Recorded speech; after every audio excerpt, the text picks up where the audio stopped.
but I'd never really seen a true portfolio put together.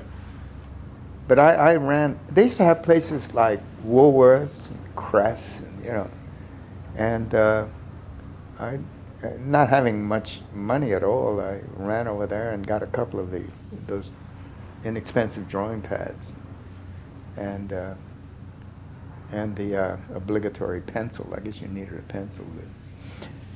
And went back and spent a weekend, and boy, I just filled up every page on those two pads from end to end, and that was my portfolio.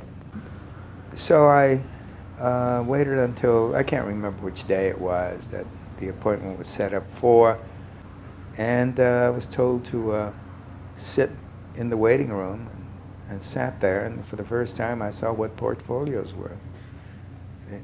They're you know, they're fancy looking things, you know?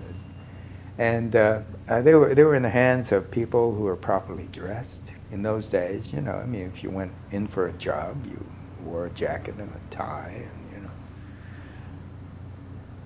And then their conversation was, to my ears, very sophisticated.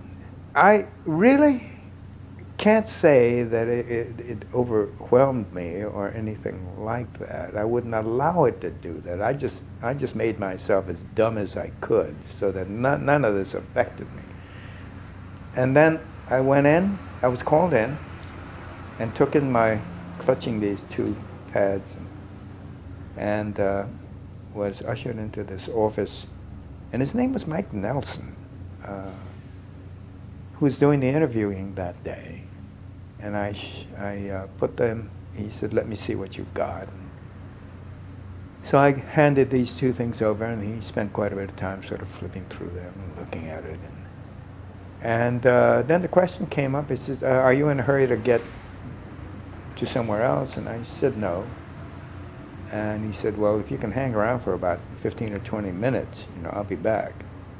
So he picks up these two pads and he disappears for about that length of time. And then he came back in and sat down and riffled through it a little bit more, looked at me and said, "Can you start Monday?" And I, needless to say, you know, it was totally stunned. I had no idea this was going to happen. And then, so I said, "Sure, you know, of course."